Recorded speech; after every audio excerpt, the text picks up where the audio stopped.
नेत्यांपासून ते राजकारणापर्यंत प्रत्येक घडामोडीवर बारीक नजर ठेवणारा तुमचा हक्काचा लोकल न्यूज प्लॅटफॉर्म ठाणे दर्पण, ठाण्याचं खरं प्रतिबिंब.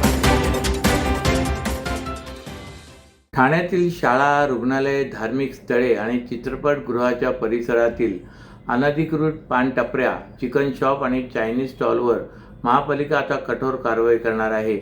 महापालिकेच्या काल झालेल्या सर्वसाधारण सभेत हा मुद्दा गाजल्यानंतर आयुक्त सौरभ राव यांनी पोलीस प्रशासनाच्या समन्वयाने आजपासून विशेष मोहीम राबवण्यात येणार आहे. तिची सुरुवात मुंबईतून होईल अशी घोषणा केली. ठाणे महापालिकेच्या सर्वसाधारण सभेत शहरातील शाळा, रुग्णालय आणि मंदिराच्या परिसरातील अनधिकृत टपऱ्यांवरून जोरदार चर्चा झाली. शिवसेना शिंदेगड पक्षाच्या नगरसेविका परिषा सरनाईक यांनी या परिसरात मोठ्या प्रमाणावर अनधिकृत पानटपऱ्या, चिकन शॉप आणि चायनीज स्टॉल सुरू असल्याने वाहतूक कोंडी, अस्वच्छता आणि सामाजिक समस्या वाढत असल्याचा मुद्दा उपस्थित केला आहे. शाळांच्या परिसरातील पानटपऱ्यांमधून शालेय विद्यार्थी आणि युवकांना चॉकलेटच्या माध्यमातून ड्रग्ज पुरवले जात असल्याचा गंभीर आरोप केला आहे.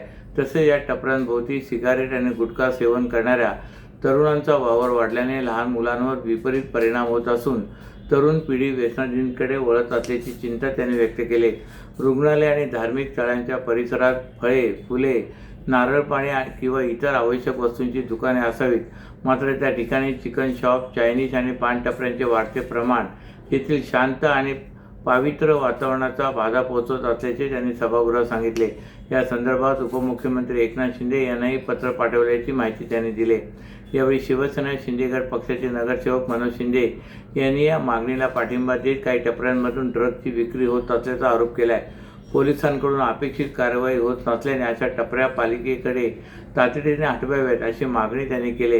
या चर्चेला उत्तर देताना महापालिका आयुक्त सौरभ राव यांनी घोषणा केली की शाळा, चित्रपटगृहे, सर्व धार्मिक स्थळे आणि रुग्णालयाच्या परिसरातील अनधिकृत टपऱ्यांवर मंगळवारपासून विशेष मोहीम राबवण्यात येईल अशी घोषणा त्यांनी केली. ठाणे जिल्ह्यातील कल्याण तालुक्यातील मीडा कंपनीतील एका वरिष्ठ कर्मचाऱ्याच्या हत्येचा उलगडा ठाणे ग्रामीण पोलिसांनी अवघ्या 72 तासात केला आहे. कंपनीतीलच 2 कनिष्ठ कर्मचाऱ्यांनी वैयक्तिक वादातून वरिष्ठांची हत्या करून मृतदेह जंगलात फेकल्याचे तपासात निष्पन्न झाले.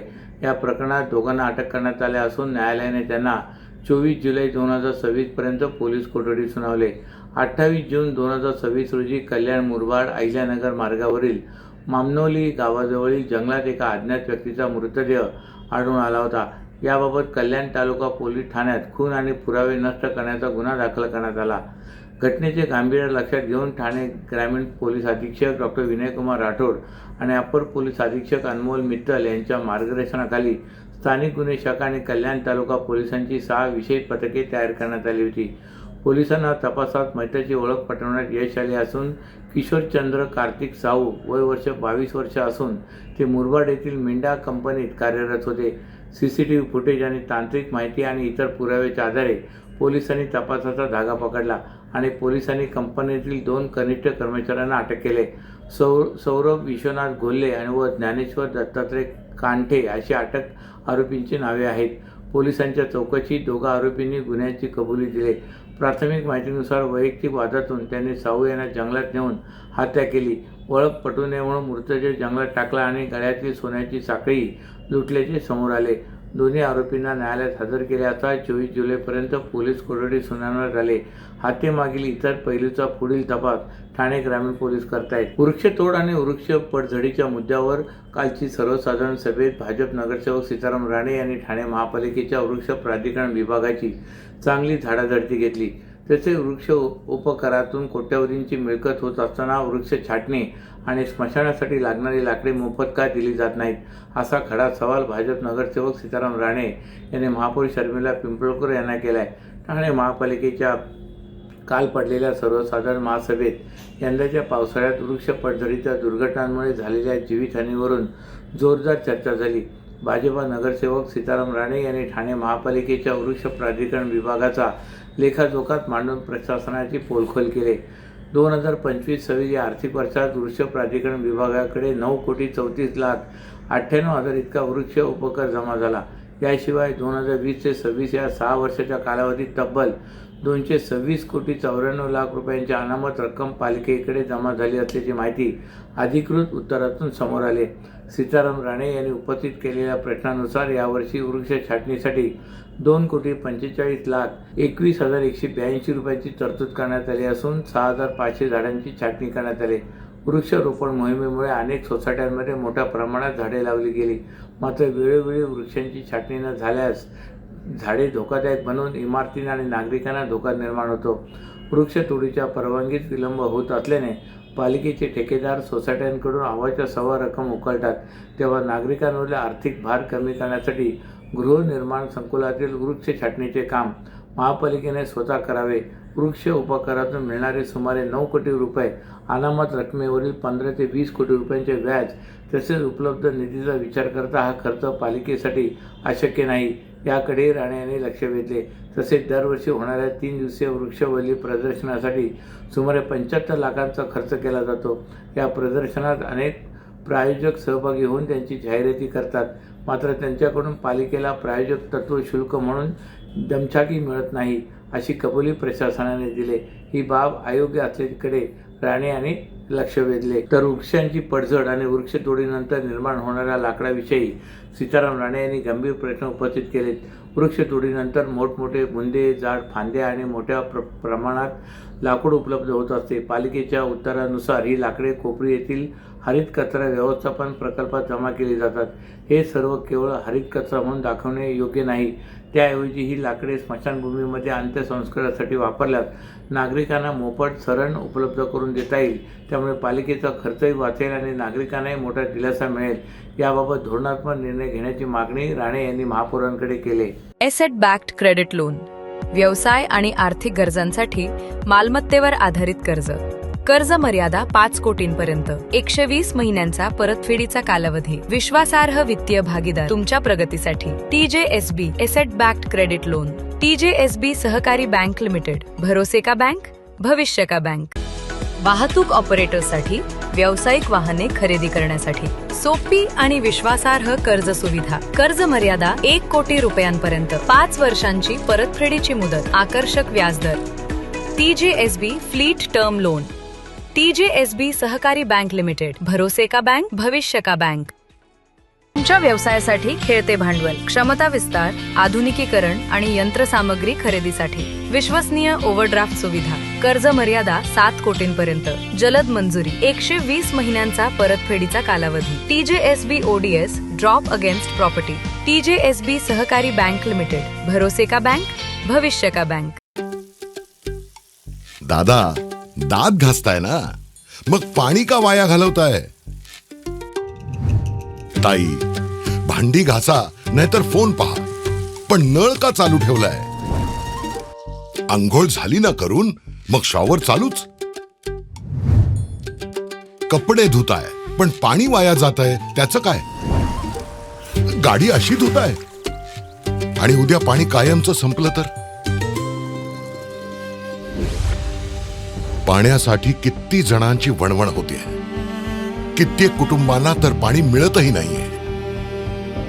पाणी बोलत नाही, पण आपण त्याची किंमत जाणली पाहिजे. पाण्याचा अपव्यय टाळा, परिस्थिती भीषण होऊ शकते. प्रत्येक थेंब जपा, पाणी वाचवा.